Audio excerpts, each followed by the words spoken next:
사람은 누구든지 자신의 인생이 복되기 원합니다. 한 번 사는 인생 행복하게 살기 원합니다. 근데 문제는 무엇이 행복인가에 대한 기준이 서로 달라서 자기 나름대로의 가치관에 따라서 행복을 추구해 갑니다.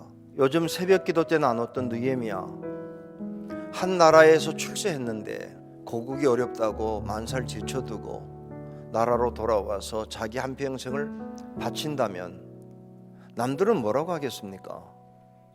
그런데 그런 삶을 살았던 느헤미야가 왜 그랬는지를 명확하게 설명합니다. 하나님, 복받고 싶습니다. 그러니 내가 한 행동을 기억해 주십시오. 남들이 복되다고 생각하는 거 포기했습니다. 왜냐하면 하나님이 주는 복을 받고 싶기 때문입니다. 그래서 그는 가치관에 달렸습니다. 세상의 출세가 복이 아니라 하나님 앞에 쓰임받고 내 자녀들이 복을 누리는 것이 내게 희망이라고 고백하는 거죠. 성경이 우리들에게 말하죠. 복 있는 사람은 악인, 죄인, 오만한 사람들과 함께 하지 않는다, 이렇게 말합니다. 누가 오만한지 아십니까? 많이 가졌어? 많이 배웠어? 많이 알아? 높은 데 있어? 이게 기준이 되면 나는 복받은 사람이야, 난 행복해. 그래서 남들을 무시하고 멸시하고 오만하게 행동하게 되면서 자기도 모르게 행복한 줄 아는데 죄 지는 삶이 되고 복 없는 사람이라고 하나님께 평가받게 됩니다. 1편, 15편, 23편은 평생 살아가면서 꼭 붙잡아야 될 말씀입니다. 오늘 성령님이 이 말씀을 통해 우리에게 주시는 음성을 통해서 하나님의 은혜를 누릴 수 있기를 주의 이름으로 축복합니다.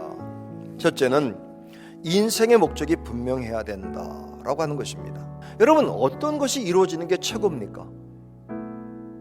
어떤 인생이 돼야 내가 제일 행복한 인생이라고 생각하십니까? 명확하게 정하십시오. 복 받으려고, 행복하게 살려고. 그럼 어떻게 하면 행복하다고 생각하십니까? 가장 중요한 복은 하나야. 구원의 즐거움을 누리는 거.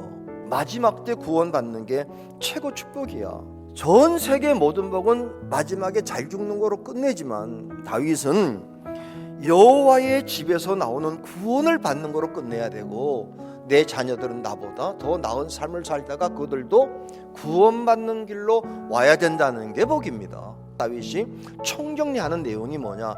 나는 최고 행복이 이겁니다, 하나님이라고 고백합니다. 그 고백이 뭘까요? 1절에 주의 장막에 머물며 주의 성산에 사는 게 내 행복입니다. 주의 장막이 뭐냐? 하나님은 어느 날 말씀합니다. 난 솔로몬의 성전보다 다윗의 장막이 좋아. 왜 그렇습니까? 솔로몬의 성전은 웅장하고 화려한 것이긴 하는데 거기가 참된 예배가 계속되는 건 아니었습니다. 근데 다윗의 장막은 초라해 보였지만 언제나 하나님을 향한 열망과 교제와 기도와 찬송이 머물지 않았던 것입니다. 끊어지지 않았던 것입니다. 성산은 뭐냐? 말씀 주어지는 곳이에요.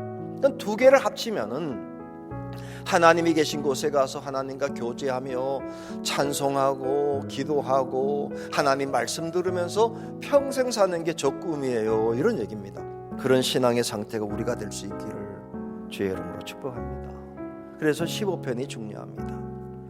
둘째는, 그럼 어떻게 그런 삶을 살 수 있을까요? 신령한 복을 받아야 됩니다. 그러면 신령한 복을 받으려면 어떻게 하면 받을 수 있을까? 오늘 본문이 우리에게 말씀해주는 큰 4가지, 먼저 2가지를 살핀다면 깨끗하게 살아. 남을 속여서라도 쌓으려는 마음을 가지면 죄인 됩니다. 그렇게 해서 본 사람은 무섭게 교만해집니다. 그러려면 어떻게 하면 되느냐? 3가지를 얘기하죠. 정직, 공의, 마음의 진실. 왜 사람들이 부정직한지 아십니까? 정직하면 못 본다고 생각합니다. 부정직하면 좀 모으는 게 쉽다고 생각합니다. 또 공의, 바르게 사는 거, 게다가 마음이 진실. 그럼 마음대로 사는 게 쉽지 않습니다. 그냥 예수 하나님 때문에 행복할 수 있어야 될 텐데, 그러면 그런 욕심 조금 버리면 정직해질 수 있죠. 진실해질 수 있죠. 바르게 살 수 있죠. 욕심 조금 버리면. 자, 요게 하나입니다. 2번째는 뭐냐? 누구의 허물을 자꾸 지적하지 말고, 들추지 말고, 험담하지 말고 너만 바르게 살아. 너만 바르게 살아. 왜 남 얘기를 해대니? 그러면서 죄를 짓니? 하나님이 기뻐하는 사람은 다른 사람 앞에 덕이 되고 본이 되고 바르게 살기만 하고, 다른 사람이 어떤 길을 가든지 자기를 돌아보는 기회를 삼아야지 삿대질하고 지적질하고 비방하고 모여서 험담하는 건 하나님이 기뻐하는 게 아니야. 그러면 너 그 나라 못와. 그런 말씀입니다. 셋째는 세상을 바꿔. 세상에 들어가서 빛과 소금의 역할을 감당하라고. 주의 장막에 머물며 하나님과 교제를 나누는 것도 좋습니다. 그러나 참된 신앙인은 세상에 나가서 참된 사람인 걸 보여줘야 되는데, 이렇게 생각하십시오. 좋은 모델로 살아가셔야 됩니다. 그럼 우리는 어떻게 살 때 세상을 변화시킬 수 있을까? 가치관을 정하시라는 겁니다. 여러분이 행복을 추구하려면 어떤 사람이 부러운가를 바라보셔야 됩니다. 세상에 나가서 누구를 바라볼 때 기준이 있고 없는 거로 보지 말고 저 사람의 태도를 보고 틀렸구나, 오만하구나, 그럼 멀리 하랍니다. 저 사람은 여호와를 경외하는구나, 귀하게 여기랍니다. 마지막은 뭐냐? 너 물질을 어떻게 대하니? 물질에 대한 자세입니다. 이자를 받으려고 돈을 꾸어주지 말며, 이자 받지 말란 얘기가 아닙니다. 이자를 받으려고는 목적으로 돈을 꾸어주는 삶을 살지 말라는 겁니다. 목표가 뭐냐는 거예요. 정리합니다. 15편, 오늘 가장 중요한 거. 평생 우리가 1편, 15편, 23편, 10편이 많이 있지만 몇 가지를 집어야 될 거.